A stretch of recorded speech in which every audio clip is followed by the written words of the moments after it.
Dear students, जिवें कि तुसीं जानते हो बेटा कि असी the giving tree chapter they activities कर रहे सी। लास्ट टाइम असी जिहड़ी एक्टिविटीज़ कीतियां सीगियां 6 तक असी एक्टिविटीज़ कंप्लीट कर चुके हाँ।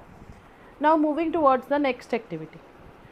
बिफोर डूइंग दैट एक्टिविटी, उस एक्टिविटी करन तो पहला असी कुछ रिकॉल करांगे, राइट।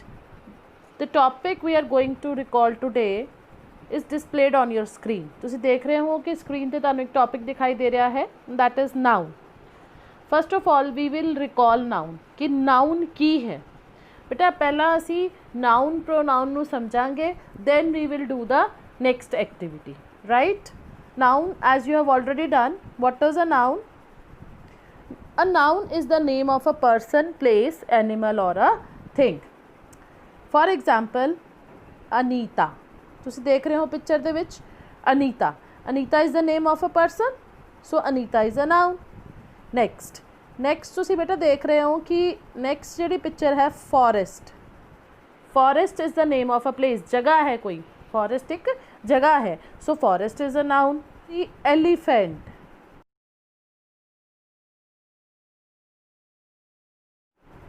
Elephant की है animal, so elephant again is a noun. And the next is phone. Phone की है एक चीज़ है, so phone is a noun. But आज का जो साडा टॉपिक है that is not noun. असी आज पढ़न जा रहे हैं pronoun, क्योंकि साडी जिहड़ी एक्टिविटी है that is about pronoun. Pronoun जिहड़ा शब्द है दो शब्दां दा मेल है, pro plus noun. Pro की हुंदा है किसी दी जगह ते आना, राइट स्टूडेंट्स, कि नाउन दी जगह ते वरत्या जान वाला जिहड़ा भी शब्द होएगा उन्होंने असी की कहांगे? Pronoun. Let's see. Now again I am going to start the topic with an activity. Now tell me the name of one of your friend. So let's see. Suppose my friend's name is Saurabh. Now I tell you to write a paragraph or 10 lines about your best friend. ਤੁਹਾਡਾ best friend Saurabh है. Now write about 10 lines for him. Let's start. What do we write? I have many friends but Saurabh is my best friend. ਹੁਣ students ਤੁਸੀਂ ਦੇਖੋਗੇ here he is of my age, he is my class fellow, he is monitor of a class, he is intelligent boy, he is very regular and punctual. Saurabh का नाम बार बार लिखन की बजाय, ठीक है, आई एम राइटिंग सौरभ की जगह ते ही। सौरभ नहीं लिख रही मैं, उसकी जगह ते लिख रही हैं ही, बिकॉज बार बार जे आप किसी की गल करांगे असी बार बार उसनों उहदे नाम दे नाल एड्रैस नहीं करांगे। So I am using here he, so he is a pronoun, right students. Noun भी तुहानूं क्लीयर हो गया, किसी व्यक्ति वस्तु चीज़ या स्थान के नाम नूं असीं नाउन कहने। It is a name of a person, place, animal और a thing, and the words which are used in place of noun are called pronouns, ठीक है। So now next the types. Pronouns कितनियां किस्म दे हुंदे हन? Pronouns are of 8 kinds. Grammar दे विच जिहड़े प्रोनाउंस है बेटा they are of 8 kinds, right. पर अज दे टॉपिक दे विच असी सिर्फ कुछ प्रोनाउंस की गल करांगे जो कि साडी एक्टिविटी नाल रिलेटेड है। First is personal pronoun, demonstrative pronoun and interrogative pronoun, right students. Interrogative pronoun, इन्हां तिन्नां प्रोनाउंस की आपां गल करन जा रहे हाँ अपनी एक्टिविटी दे विच। So let us study them in detail. Students I hope तुहानूं प्रोनाउन दी परिभाषा डेफिनेशन क्लीयर हो गई होगी। Now before moving to next activity, अगली एक्टिविटी करन तो पहला थोड़ी जी टाइप्स असी प्रोनाउंस की डिस्कस करांगे। सब तो पहले टाइप जिहड़ी है बेटा वो हैगी है पर्सनल प्रोनाउंस। पर्सनल प्रोनाउंस जिहड़े है टाइप्स में तुहानूं पहला ही दस चुकी हैं, राइट। पर्सनल, डेमोनस्ट्रेटिव ते इंटैरोगेटिव, ये तीनों टाइप्स में तुहानूं पहले ही दस चुकी है कि 3 टाइप्स बारे असीं इत्थे गल करांगे। Pronouns which are used in the place of proper nouns. बेटा बहुत इंपॉर्टेंट गल इत्थे है कि जिहड़ी भी प्रोनाउंस ਜਿਹੜੇ ਵੀ ਸ਼ਬਦ ਪ੍ਰੋਪਰ ਨਾउन ਦੀ ਜਗ੍ਹਾ ਤੇ ਯੂਜ਼ ਕੀਤੇ ਜਾਣਗੇ, ਪ੍ਰੋਪਰ ਨਾउन ਮਤਲਬ ਕਿਸੇ ਵੀ ਵਿਅਕਤੀ ਦਾ ਨਾਮ, ਕਿਸੇ ਖਾਸ ਵਸਤੂ ਦਾ ਨਾਮ, ਠੀਕ ਹੈ, ਉਹ ਜਿਹੜੇ ਪ੍ਰੋਨਾਊਨਸ ਹੋਣਗੇ they will be called personal pronouns. ਹੁਣ ਇੱਕ ਐਗਜ਼ਾਮਪਲ ਥੱਲੇ ਦਿੱਤੀ ਹੈ, my mother is very tired because my mother has been working the whole day. ਹੁਣ ਇਹ ਬੜਾ ਅਟਪਟਾ ਲੱਗ ਰਿਹਾ ਕਿਉਂਕਿ ਮਾਈ ਮਦਰ ਬਾਰ-ਬਾਰ ਰਿਪੀਟ ਹੋ ਰਿਹਾ ਹੈ। ਹੁਣ ਇਸ ਨੂੰ ਰਿਫਾਈਨ ਕਰਨ ਲਈ ਤਾਂ ਕਿ ਇਹ ਵਧੀਆ ਲੱਗੇ, it is written as my mother is very tired because she has, बेटा देखो my mother ਦੀ ਜਗ੍ਹਾ ਤੇ ਹੁਣ ਅਸੀਂ ਕੀ ਲਿਖਿਆ ਹੈ, she has been working for the whole day, so this is personal pronoun। ਹੁਣ next ਅਸੀਂ ਦੇਖਾਂਗੇ ਕਿ next ਕੀ ਹੈ। next बेटा ਹੁਣ ਜਦੋਂ ਵੀ ਆਪਾਂ ਇੰਗਲਿਸ਼ ਲੈਂਗੁਏਜ 'ਚ ਗੱਲ ਕਰਦੇ ਹਾਂ there are always 3 persons, first person, second person, third person. ਕੀ ਹੁੰਦੇ ਆ ਪਰਸਨਸ? ਜੋ ਵਿਅਕਤੀ ਗੱਲ ਕਰ ਰਿਹਾ ਹੁੰਦਾ ਹੈ ਉਹ ਹੁੰਦਾ ਹੈ ਫਸਟ ਪਰਸਨ, ਜਿਸ ਦੇ ਨਾਲ ਉਹ ਗੱਲ ਕਰ ਰਿਹਾ ਹੁੰਦਾ ਹੈ ਉਹ ਹੁੰਦਾ ਹੈ ਸੈਕਿੰਡ ਪਰਸਨ, ਐਂਡ ਗੱਲ ਜਿਸ ਬਾਰੇ ਕੀਤੀ ਜਾ ਰਹੀ ਹੁੰਦੀ ਹੈ ਹੀ ਔਰ she is the third person. ਹੁਣ ਜਿੱਦਾਂ ਅਸੀਂ ਮਾਈ ਮਦਰ ਬਾਰੇ ਲਿਖਿਆ ਹੈ, ਠੀਕ ਹੈ, ਹੁਣ ਮਾਈ ਮਦਰ ਬੇਟਾ ਤੇ ਬੜੇ ਧਿਆਨ ਨਾਲ ਦੇਖਣਾ ਹੈ, ਠੀਕ ਹੈ। ਮਾਈ ਮਦਰ, ਉਹ ਬੰਦਾ ਕਿਸੇ ਨਾਲ ਗੱਲ ਕਰ ਰਿਹਾ ਸੀ ਆਪਣੀ ਮਦਰ ਬਾਰੇ, ਮਦਰ ਸੀ ਥਰਡ ਪਰਸਨ, ਸੋ ਸ਼ੀ ਆਇਆ, ਠੀਕ ਹੈ। ਤੋ ਇੱਥੇ pronouns first person, second person, third person ਦਿੱਤੇ ਹੋਏ। ਤੁਹਾਡੀ ਸਕਰੀਨ 'ਤੇ ਬਹੁਤ ਕਲੀਅਰ ਹੈ ਕਿ ਅਗਰ ਫਸਟ ਪਰਸਨ ਜਿਹੜਾ ਇਕੱਲਾ ਗੱਲ ਕਰ ਰਿਹਾ ਹੋਊਗਾ ਤੇ ਉਹ ਆਈ, ਮੀ, ਮਾਈ ਸੈਲਫ ਹੋਏਗਾ। ਜੇ ਉਹ ਜ਼ਿਆਦਾ ਜਾਣੇ ਗੱਲ ਕਰ ਰਹੇ ਹੋਣ, ਸਪੋਜ਼ ਬੰਦਾ ਆਪਣੀ ਕਲਾਸ ਬਾਰੇ ਗੱਲ ਕਰ ਰਿਹਾ ਹੈ, ਆਪਣੇ ਟੀਚਰਸ ਬਾਰੇ, ਆਪਣੀ ਕੰਟਰੀ ਬਾਰੇ, ਆਪਣੀ ਫੈਮਿਲੀ ਬਾਰੇ ਗੱਲ ਕਰ ਰਿਹਾ, then we, ours and ourselves will be written. ਹੁਣ ਬੇਟਾ ਆਪਾਂ ਕਰਨੇ ਸੈਕਿੰਡ ਪਰਸਨ ਦੀ ਗੱਲ। ਸੈਕਿੰਡ ਪਰਸਨ ਜਿਸ ਦੇ ਨਾਲ ਆਪਾਂ ਗੱਲ ਕਰ ਰਹੇ ਹਾਂ, ਜਿਸ ਦੇ ਨਾਲ ਗੱਲ ਕਰ ਰਹੇ ਹਾਂ ਉਹਨੂੰ ਅਸੀਂ ਕਿੱਦਾਂ ਐਡਰੈਸ ਕਰਦੇ ਹਾਂ? What is your name, where are you going, you do it your self, where is your notebook. So second person ਲਈ ਯੂਜ਼ ਕੀਤੇ ਗਏ ਪ੍ਰੋਨਾਊਨਸ ਹੈ you, yours, yourself and your। ਤੁਹਾਡੀ ਸਕਰੀਨ 'ਤੇ ਡਿਸਪਲੇਡ ਹੈ।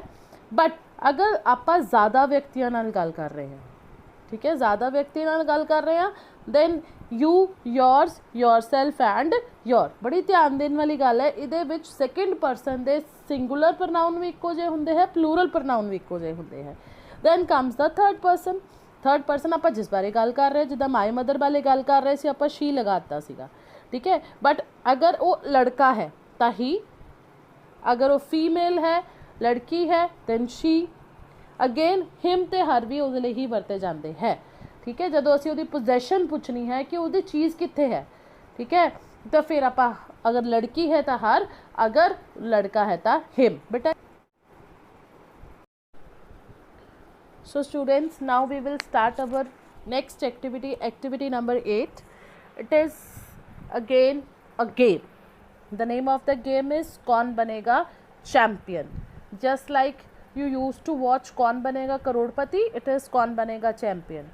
So champions, be ready and let's start. Activity 8. Fill in the blanks using personal pronouns, plural, them, their and theirs. So let's start. Dash often reads late at night. He, Aman, Meena, they. Next question. Dash is running up and down the stairs. The cat, she, my brother and you. So let's start. I'm going to show you one pic. So this is the pic in front of the question 1. So see the picture and tell me what is the answer. Is the answer he, Aman, Meena?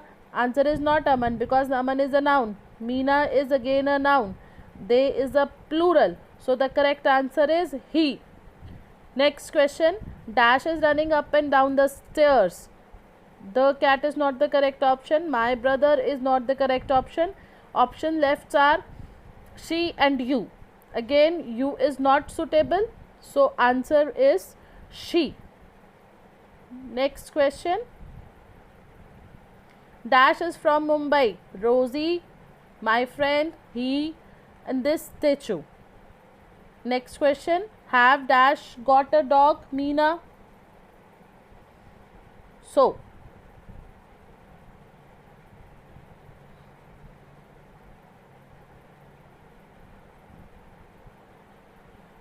Rosie is a noun, so it is not the correct option. This statue, my friend.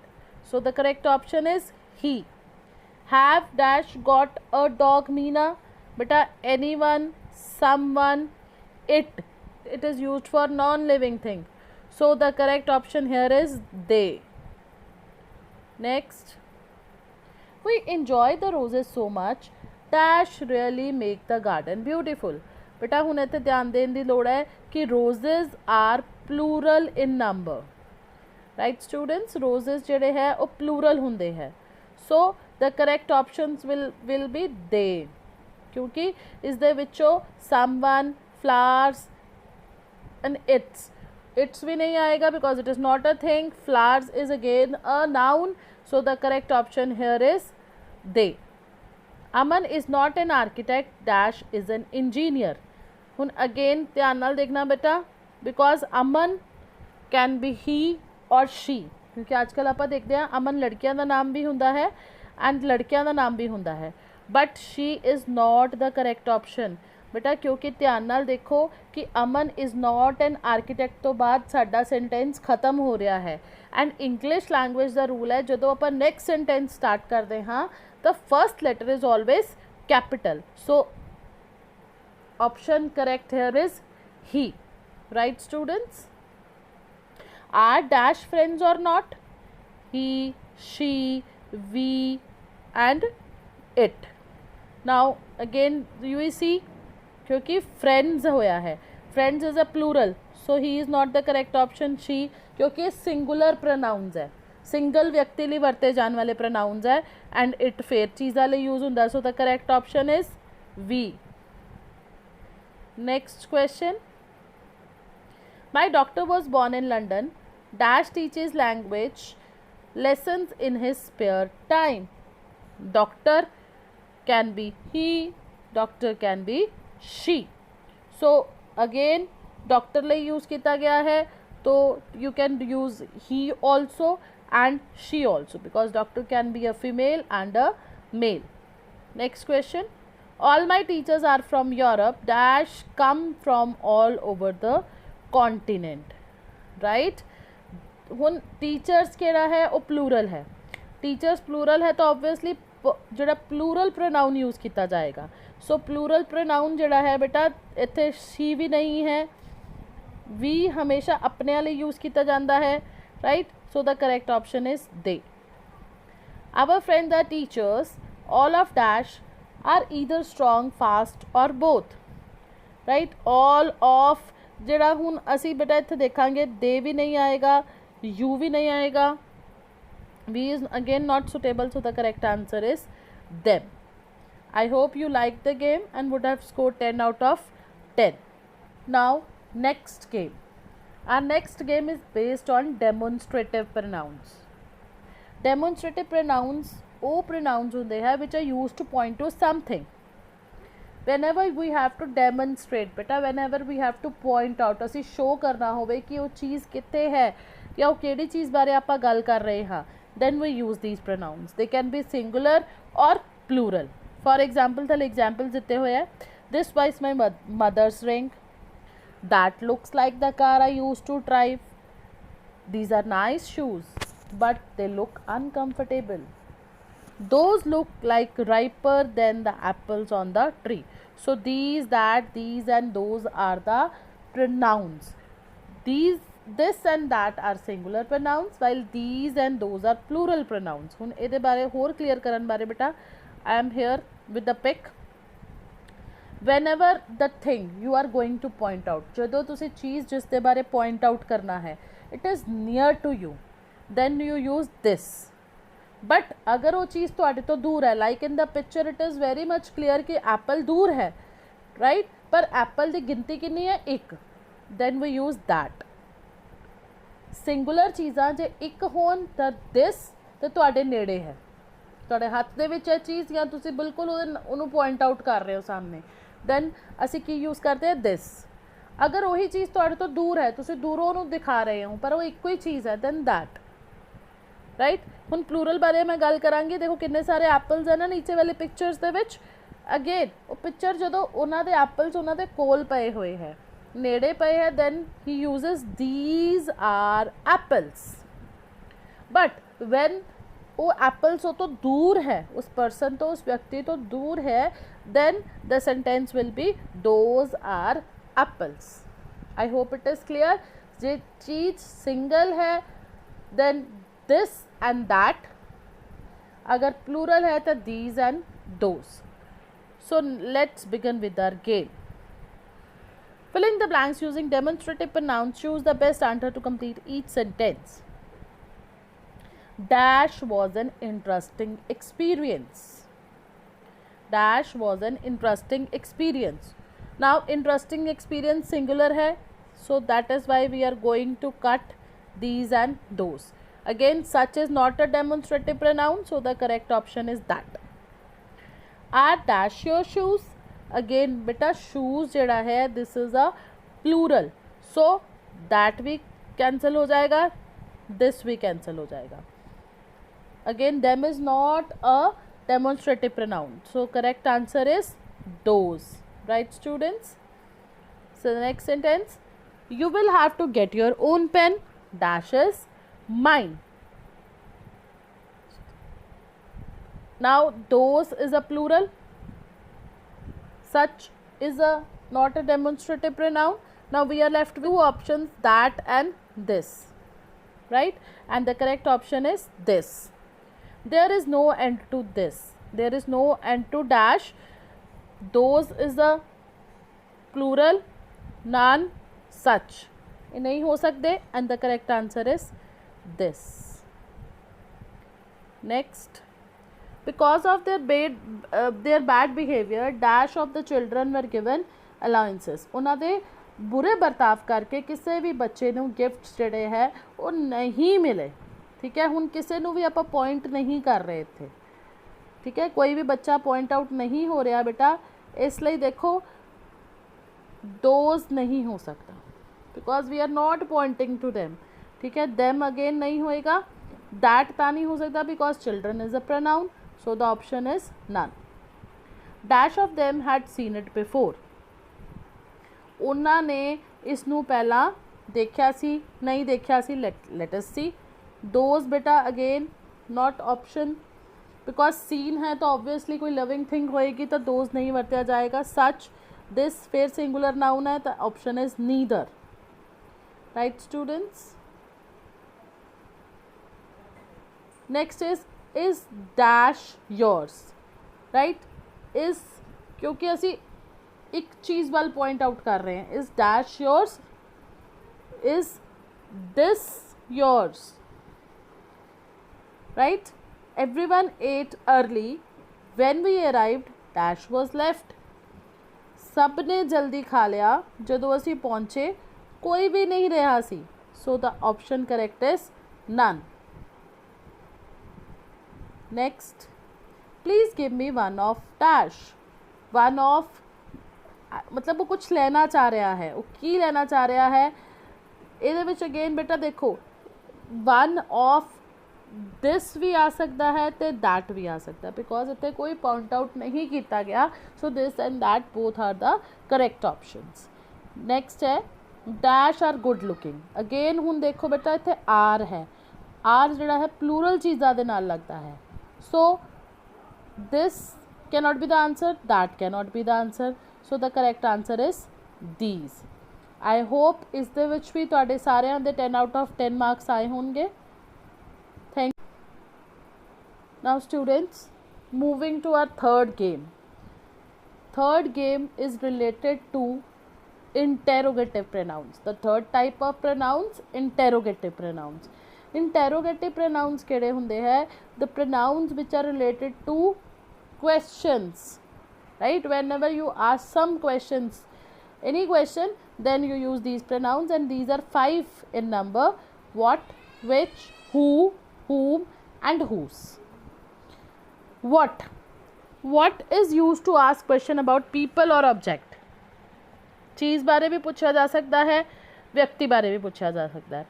Which is used to ask question about people and object, but what kind of question? कि वो चीज़ जड़ी है किदी है या केड़ी है। What क्या, which केड़ी। Next,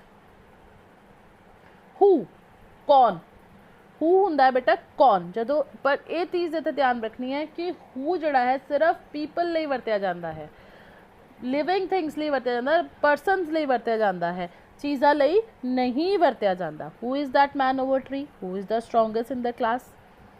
नैक्सट जिहड़ा प्रोनाउन है दैट इज़ whom। whom बहुत घट ਵਰਤਿਆ ਜਾਂਦਾ है but it is again used with people. ਜਦੋਂ ਆਪਾਂ ਕਿਸੇ ਵਿਅਕਤੀ ਬਾਰੇ क्वेश्चन ਪੁੱਛਣਾ है ओनली दैट ਅਸੀਂ whom ਦੀ ਵਰਤੋਂ ਕਰਦੇ ਹਾਂ। Next again whose। whose ਜਿਹੜਾ ਹੈ ਉਹ ਵਿਅਕਤੀਆਂ ਲਈ ਵੀ ਵਰਤਿਆ ਜਾਂਦਾ ਹੈ ਤੇ ऑब्जेक्ट्स ਲਈ ਵੀ ਵਰਤਿਆ ਜਾਂਦਾ ਹੈ, बट ज़्यादातर this is related with persons. whose sweater is this, I wonder whose dog is digging our lawn। ज़्यादातर व्यक्तियों के लिए वरत्या जाता है। सो डिफरेंस की होया, जोड़ा वॉट है तो विच है, वॉट ते विच दोनों ही परसनस एंड ऑब्जेक्ट्स लिए वरते जाएंगे, बट हू ते हूम जिहड़े है ये सिर्फ परसनस लिए वरते जाएंगे एंड हूज भी परसनस लिए ही ज़्यादातर वरत्या जाता है। ठीक है बेटा, मैं समराइज कर रही हाँ। वॉट की, तुहाडा की नाम है, what is your name. Then which, किसदा, right. Which book would you like to read, तुसी केड़ी बुक पढ़नी पसंद करोगे, केड़ी। हू कौन, whom किस दी, एंड लास्ट whose भी again to ask questions about people or objects, right। now let's start with the game। filling the blanks with an interrogative pronoun, dash through the football। ਹੁਣ बच्चे ये जिहड़ी चीज़ है बॉल किसने फेंकी, ठीक है। सो ये जिहड़ा है एक परसन बारे गल की जा रही है। सो परसन बारे गल की जा रही है, सो किहड़े आएगा मैं तुहानूं दस चुकी हाँ। जो परसन बारे गल की जाती है तो आंसर की आंदा है हू या whom, राइट। नेक्स्ट है dash would you prefer, tea और कॉफ़ी। देखो टी और कॉफ़ी जिहड़ियां वो चीज़ां हन, they are not persons. Then इसलिए की आंसर आएगा साडा विच। तुसीं की दोनों विचों की पसंद करोगे, टी या coffee. Which would you prefer, tea और कॉफ़ी, तो answer is which. Next question, dash time do we need to be at station. Again time जिहड़ा है बेटा, time is not a person, time is not a person. So time जिहड़ा है again which time, so answer will be which. Dash bike is that. हुण चीज़ जिहड़ी है किसे बारे पुछ, बिलोंगिंग दी, वो किस दी है, किस दी दा आंसर हमेशा हूज हुंदा है बेटा। हूज बिलोंगिंग दे बारे गल की गई है, whose bike is that. Next dash is your brother's name. जो फस्ट आप गल की सीगी तो उदों मैं तुहानूं दस्सिया सीगा कि जदों भी आप पूछते हैं की, राइट, उदों आप की यूज़ करते हैं वॉट। इंटैरोगेटिव प्रोनाउन जिहड़ा होएगा वो किहड़ा होएगा, वॉट। नेक्स्ट है dash did you tell, again whom did you tell. Next question, dash of this books you have read. Books again non living thing, person नहीं है, सो आंसर क्या आएगा विच। डैश वॉन्ट्स आइसक्रीम, कौन ice cream खाना चाह रहा है, who wants ice cream. I hope कि तुहाडे सारिਆਂ ਦੇ 8 आउट ऑफ 8 मार्क्स आए होंगे तो तुसी तीनों दे तीनों गेम्स नूं बहुत इंजॉय